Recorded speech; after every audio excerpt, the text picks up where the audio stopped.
Tonight on CFTK-TV News, we look a bit deeper into the effects of the ongoing postal strike, more word on the new Terrace Hospital's parking situation has emerged, and a young Prince Rupert girl came home with a new title in tow. Northwest BC's only television news team. We are CFTK-TV News. Good evening, I'm Cale Baslett, and here is what's making the news in the Northwest and beyond for today. The Kisian Hospital is a hub for many residents here in the Northwest as it looks to accommodate patients, visitors, and employees. However, getting to the hospital and finding a close spot to park has been a challenge to some out there. Here is CFTK-TV's Damian Smith with more. Well, the new Kisian Hospital is here and fully in operation, but there lies one bigger problem, and that is the parking surrounding the facility. Cars are lined up, and for Mayor Sean Buyutash says it has been less than ideal. The parking situation is quite problematic at the new Kisian Hospital, but I think, Northern Health is looking for solutions right now, and hopefully they'll find a few solutions. I've connected them with a few people that they can hopefully have some conversations about acquiring, maybe not so much acquiring land, but just borrowing some land to park on for a while. I do think they maybe missed an opportunity here to make sure that there was more parking on their own property, and a bit of an oversight, I think, when it came to they were going to lose all the parking of the old facility. A temporary solution has been granted for the time being, with Tetreault Street and Hogland Ave now allowing street parking, where the city announced recently that no parking on streets would be available going forward. And the hours that are available for the street parking on these two streets is between 6 a.m. and 10 p.m. on a daily measure. And this change comes after a meeting last Monday where the City of Terrace made an official exception for additional parking for Northern Health. So we've agreed to let them park on the west side of Tetreault, but not the east side, because we have to keep Tetreault clear so people can access the hospital. And this facility may be one of the biggest facilities in the Northwest, where it holds hundreds of those who were employed, patients, and of course, those who may be visiting. However, this isn't a static situation, and down the line, the plan for the Old Mills Memorial Hospital is for it to be demolished and eventually turned into a large parking space where 313 spots are planned to be available, including 14 accessible parking spaces. We need that space for parking, and it's showing today why we need to demolish the old mills and create a parking lot there and make sure that there's adequate parking for everybody, because you don't just need parking spots for the healthcare workers. You need parking spots for the people that are patients of the facility and people that are visiting people in that facility. And for those who are parking around the premises of the hospital, make sure to monitor how long you are parking in your spot for, because bylaw officers have been in the area giving out tickets. From CFTK-TV in Terrace, I'm Damian Smith. A young woman who was raised in Prince Rupert has recently returned home bearing a new title, Miss Queen Teen Canada. CFTK-TV's Jaylene Matthews reports further on what exactly that title means. Alicia Danielson was recently crowned Miss Queen Teen Canada. Contestants in Miss Queen Teen Canada must complete different assignments throughout the competition. This included an introduction video, an interview, an advocacy platform, and a live question and answer. I developed my platform in 2023, I believe, and I post education on Indigenous houselessness here in Canada. Anything from stats to ways to help. I ran my own donation drives. I put together care kits for those. I work with different outreach teams in Edmonton specifically, and that almost grew overnight. I had a dream about a name for my platform, and it was Whispers Between the Braids, and I texted my mom at 4 a.m. being like, hey, I think I came up with a name for my platform. And it's just grown since then. It's became a huge platform, and it's a very big part of my life because I get to go do things like this where I get to talk about houselessness and youth empowerment and empowering, and why youth empowerment is so important for young Indigenous peoples. Indigenous to Kihiwin First Nation, Danielson grew up in Prince Rupert. Recently, she returned with her new title to do some outreach in the community. And I specifically talked about youth empowerment, and I was talking about self-confidence, self-love, Indigenous healing, and things like that. And it really sparked a lot of the students, and some of the students did come up to me, and they were like, I want to get into pageantry. I like what you're doing. I see you. I want to start too. And so I've actually been coaching a few of those girls that did reach out to me in the territories, and it's been like that ever since. Danielson has been getting involved in advocacy. For me, I run my own advocacy platform, which is Whispers Between the Braids, and it's based on Indigenous houselessness and shelters within here in Canada, and I want to take that further. So that's why I decided to pursue something with Indigenous policies, so that I can bring those issues up to higher ups. While in Prince Rupert, Danielson hosted a youth empowerment workshop at the high school she previously attended. For CFTK-TV News in Terrace, I'm Jaylene Matthews. Since the Christmas holidays are pretty much here now, the City of Terrace has gone out of their way to set up various holiday-themed activities that residents can take part in throughout most of the month of December. The activities are also tailored to specific age groups, so seniors can partake in the likes of the Holly Jolly Potpourri and Tea Senior Social, an afternoon social event where tea will be served. Adults can go to a Deck the Halls Christmas craft night. Teens have the chance to compete in a gingerbread house decorating contest, and young school-aged kids can go to what was called a Polar Express pajama party. More details like the dates and times of the events, how to register for them, and which events are tailored to which age groups is available in the featured activity section of the City of Terrace's website. As the Canada Post strike nears its 3-week mark, we're hearing more stories of its impact on business owners. One living in a rural Vancouver Island community says the dispute is preventing her business from getting off of the ground. CTV's Anna McMillan explains. For 19 days, there's been no mail-in and no mail-out at the Canada Post Office in Tassis. If you live in Tassis or any of the smaller communities here on the island, you likely don't have the opportunity to get Amazon delivered to your door, or UPS or DHL or any of those guys. Michelle Savary lives in the remote community on Northwest Vancouver Island. She says when the strike hit, she was days away from launching a business online. There's no point in launching a website if I can't deliver the merchandise to the customer. She makes dog treats, and as the strike continues, she's putting the business on pause. I understand and I sympathize with people on the picket lines, but then they got to sympathize with us too, right? Like, come on.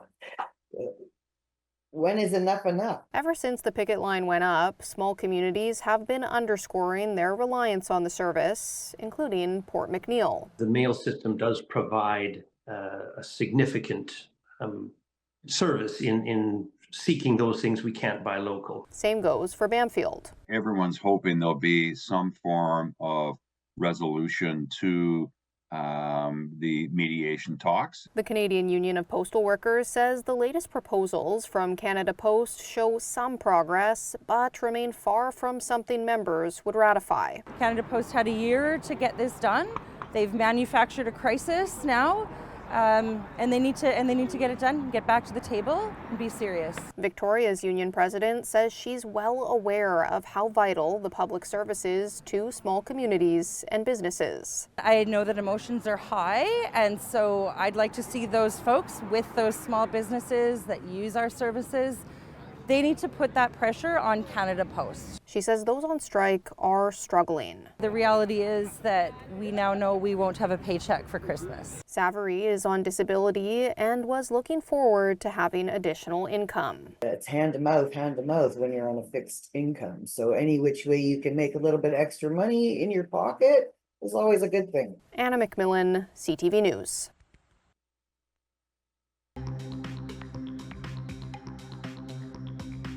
Coming up next, Donald Trump's words are once again stirring up a big reaction. Welcome back. An apparent joke by Donald Trump is drawing lots of reaction. The president-elect said if his proposed tariffs kill Canada's economy, we should become the 51st state. CTV's Rob Buffum has more on the situation.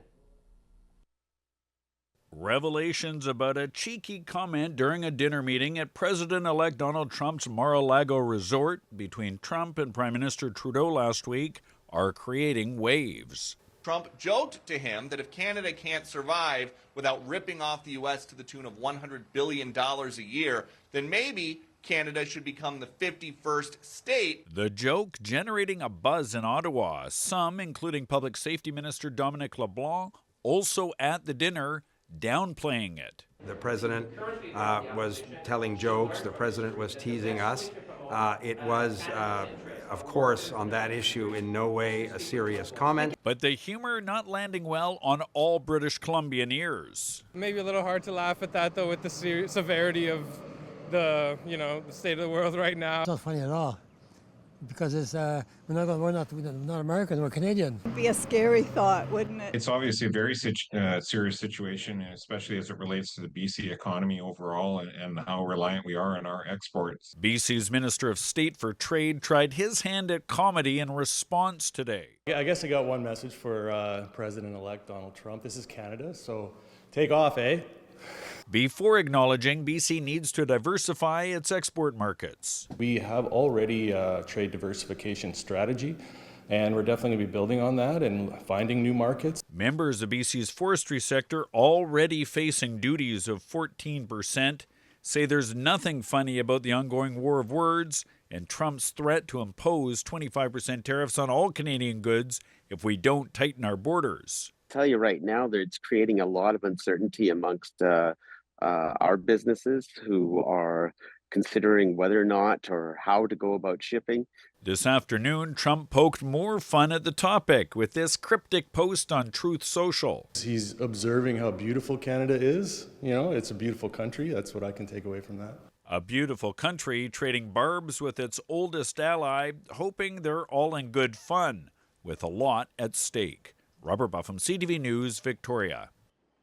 Vancouver City Council is debating its budget that would see homeowners pay a 5.5% property tax increase.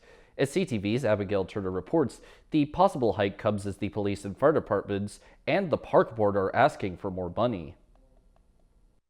A $2.4 billion budget is on the table for the city of Vancouver next year. It contains a 5.5% property tax increase, along with a major utility hike at 18.2%. It's related to the cost overruns on the North Shore wastewater treatment plant. It is important to contextualize that a lot of this budget increase is coming from the direction of council. So I didn't vote in support of the body-worn camera initiative pilot, yet the majority did. And now it's time to pay the piper. Paying the piper to the tune of a $22.8 million increase to the Vancouver Police Department, a total of $434.15 million requested by the VPD. People are getting good value for money.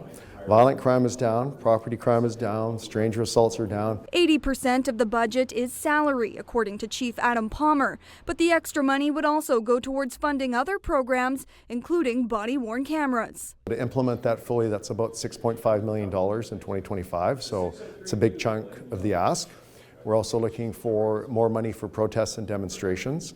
We've seen the number of protests increase dramatically in the last few years. We need to continue making sure that our police are supported, because otherwise, if we let that slip, we could see that some of that crime rate go back up. The Vancouver Fire and Rescue Services also looking for a 4.3% increase to its budget at $195.2 million, a large portion dedicated to overtime costs. It goes back to staffing for our sickness, for our workplace injuries.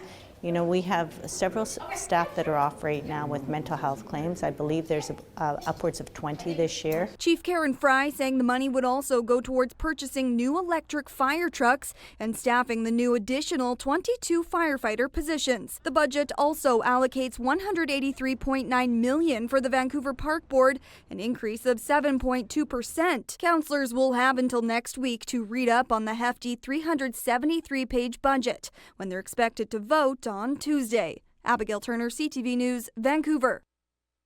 Turning to tonight's weather, the North Coast will deal with rain and a low of 8 degrees. The Terrace-Kitimat area should see a chance of showers plus a low of 3 degrees. And the Bulkley Valley and Lakes District is expected to see their own chance of showers, but with a low at 1 degree instead. On the North Coast, the upcoming week might get the odd flash of sun, but mostly rain outside of that as the high shifts from 10 to 5 degrees. In the Terrace-Kitimat area, the week for them is expected to see one mixed sunny and cloudy day, whereas the rest of the time will deal with rain and flurries, while the high bounces between 5 and -2 degrees. And in the Bulkley Valley and Lakes District, the next week or so will be made up of rain, snow, and clouds, with the high moving between 5 and -7 degrees. Checking out the highways now, visit Drive BC for the latest and up-to-date conditions. And as always, drive safe out there. On Highway 16, there is slippery sections, utility work, water pooling, limited visibility, a vehicle incident, and the Usk Ferry has been shut down for the season with the cable car now in effect. Highway 118 has some slippery sections. Highway 37 has bridge maintenance, slippery sections, and limited visibility. Highway 37A also has slippery sections. There is some flooding on the Nishka Highway that could cause some delays in traffic, and the Telegraph Creek Road has slippery sections as well.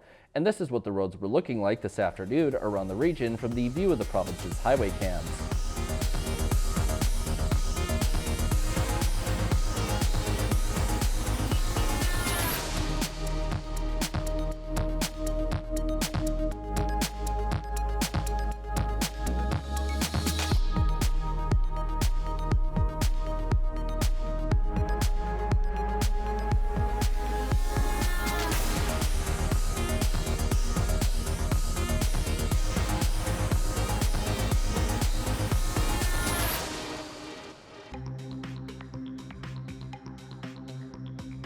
Still to come, South Korea's martial law declaration got reversed very quickly. Welcome back. After 2 months of a gridlock in the House of Commons, the Speaker is forcing the MPs to get back to work so that a series of high-stakes votes can take place before the holidays really kick in. CTV's Rachel Aiello explains. Hi. Rallying the party faithful. Today, NDP leader Jagmeet Singh ramped up his election posturing. I need you to believe, we are going to be running a campaign, not one that's going to be careful and cautious to not offend anybody. We're running a gutsy campaign. As the only party still propping up the Liberal government, there will be a few chances in the next 2 weeks where the NDP's readiness to send Canadians into that campaign early will be tested. On Monday, Speaker Greg Fergus ruled he will be halting the months-long Conservative-led filibuster that has blocked most House business to allow the 4 remaining opposition days to happen this Thursday and Friday and the following Monday and Tuesday. In fact, the standing orders require the House to dispose of supply matters by December 10, 2024. 3 of these days will go to the Conservatives, who have consistently used this mechanism to force non-confidence votes and are expected to continue to, even though yesterday there is not unanimous consent. They opted to keep the privileged debate on disclosing green tech fund documents alive, instead of advancing another one. The Liberals welcome the Speaker's decision, even if it comes with the risk that the government's confidence will be tested in the days ahead, as it also allows for billions in supplementary spending to come to a vote. Despite the ridiculous games that the Conservatives have been playing in their attempt to really obstruct the important work of parliamentarians that we do on behalf of Canadians, we are going to get this work done. The other outstanding opposition day will go to the NDP, who have already said they won't be using it to force a confidence vote, with Singh today accusing the Conservatives of playing games with theirs. Rachel Aiello, CTV News, Ottawa. The president of South Korea reversed his emergency martial law declaration only a few hours after making the stunning declaration. The dramatic U-turn followed a unanimous vote from the lawmakers against the measure. CTV's Genevieve Boschemed has more on the announcement and fallout. It was a complete reversal for the president within just a few hours. Protesters had rushed to South Korea's National Assembly. They were demanding the end of martial law as tanks and soldiers made their way into the streets of Seoul. The order was imposed by President Yoon Suk-yeol in a late-night television address that surprised the world. He made largely dismissed allegations that the opposition was conspiring with North Korea to undermine him. The order banned political activity and allowed the president to take command of the news media. But quickly, the opposition leader in control of parliament called on protesters to head to the National Assembly. And lawmakers voted to lift the declaration of martial law. Yoon is a former prosecutor elected by a razor-thin margin in 2022 as president. He has since been in a political standoff against the opposition over policies, and his wife embroiled in corruption allegations. He's acting in ways that Koreans no longer expect their presidents to act. He's acting like the presidents of Korea in the 70s and 80s is what he's doing. University of British Columbia professor Don Baker has studied South Korea for half a century. watching it, he says, go from dictatorship to democracy, poverty to prosperity. This was the first time a president had brought in martial law since a military dictatorship ended in the late 1980s. He misjudged how much Korea has changed in the last 40 years. And it's a big mistake on his part, I believe. The chaos is politically sensitive for the U.S. South Korea is a close ally, one President Joe Biden has praised as a beacon of democracy. Mr. President, anything on South Korea, martial law? By dawn, military vehicles had left the area surrounding the National Assembly, leaving behind confusion. Geneviève Beauchemin, CTV News. And now we turn our attention to how the stock markets looked today compared to yesterday. The Canadian dollar is down 5/100ths of a cent. The price of gold is up $8.30. Oil is down $1.40. Natural gas is the same as yesterday. Aluminum is up $12.50. In Toronto, the TSX is up 5.45 points. The Venture Index is down 3.32. In New York, the Dow Jones is up 308.51, and Nasdaq is up 254.21. Still ahead, Swifties are being encouraged to be like Taylor and donate to local food banks. Welcome back. As the city of Vancouver gears up for major concerts, Taylor Swift fans are being encouraged to follow her lead and donate to local food banks. CTV's Shannon Patterson has that story.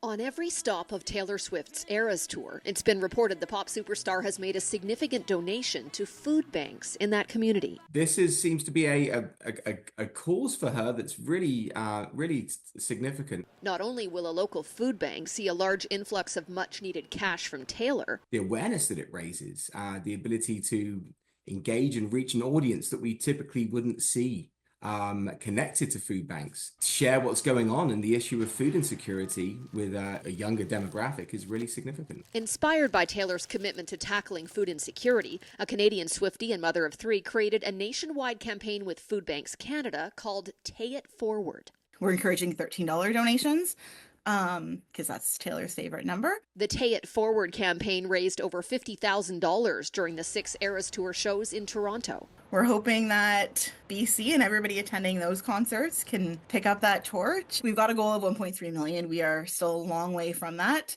but the math does work that if Swifties donate, we're only asking for $13, which is less than a drink at the concert and significantly less than a cardigan or any of her other merch. And on Giving Tuesday, those donations are being matched. So a $13 donation would equal 52 meals. There is such a fever around Taylor Swift's visit to the city, and of course, lots of people will try to capitalize on that. But I think having Taylor Swift's name attached to food banking has created this huge opportunity to support what's the great need that we see. The Greater Vancouver Food Bank isn't saying if it's the recipient of Taylor's big donation. It's been done very quietly. The actual amounts have not been disclosed. But Swifties who admire what she's doing are being encouraged to follow in her footsteps. Shannon Patterson, CTV News, Vancouver. That's all our news for now. From all of us here at CFTK-TV News, I'm Cale Maslin. Thanks for watching, and we'll see you next time.